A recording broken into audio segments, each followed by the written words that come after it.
Kapag po naglabas ng arrest warrant at nasa abroad pa rin itong si Zaldico at hindi po nila maaresto ito, ano ho ang mangyayari sa kaso?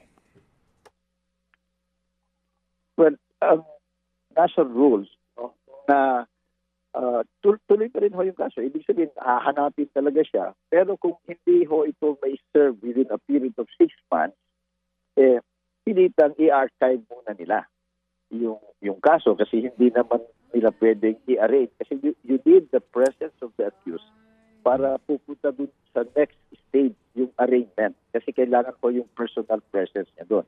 So kung masyadong matagal, after 6 months, hindi pa rin siya maidala sa Sandigan Bayan, i-archive muna nila ito. Kung ipapark muna nila, once na na-arresto siya, di pwede nila i-archive. Okay, sige. Ito talagang sayang talaga itong ating itong ating panayam na ito at nagpuputol-putol sa bandang dulo. So, ang sinasabi ni attorney, kapag po naglabas ng arrest warrant ang Sandigan Bayan, obligadong executive hanapin tong akusadong ito at dalhin sa hukuman. Bakit? Kasi kinakailangan ng arraignment. Opo. Ang arraignment attorney nangangahulugan, na ang akusado ay nasa ilalim na ng jurisdiction ng hukuman, attorney.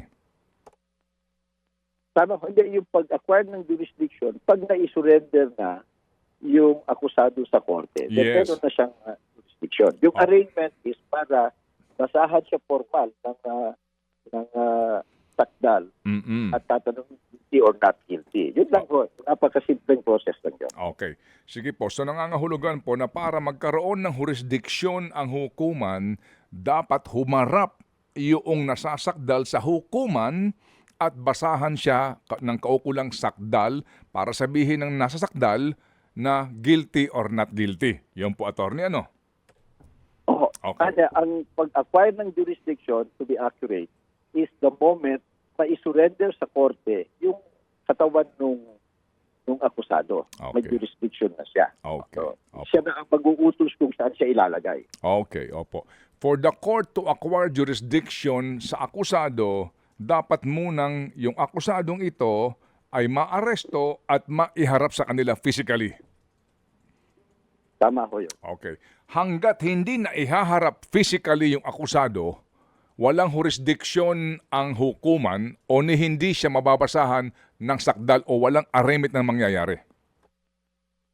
Opo, Okay. hindi ho kasi pwedeng arraignment in absentia. Prior in Iyo. absentia, pwede ng arraignment, kailangan nandun siya. Okay. Yung trial in absentia, pwedeng gawin yon after the arraignment.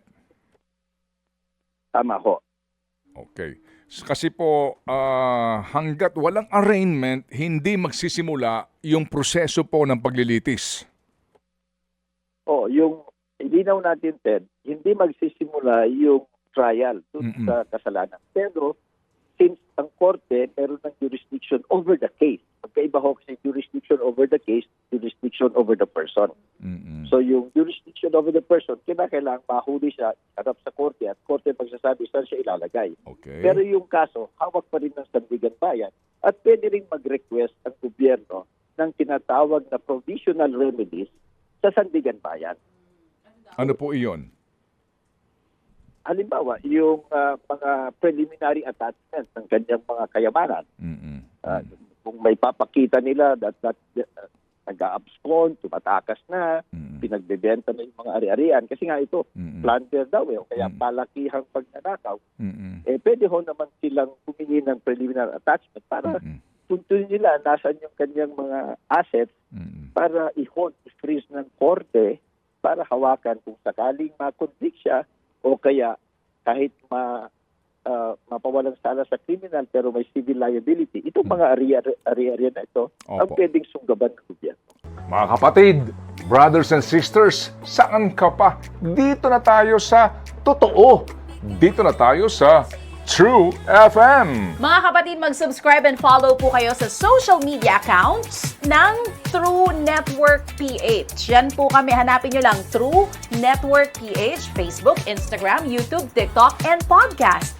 mapa Apple or Spotify man yan, mahahanap nyo kami. Lahat ng mga napapanood at napapakinggan nyo po sa programa, nasa social media accounts namin yan. So, paano mga kapatid?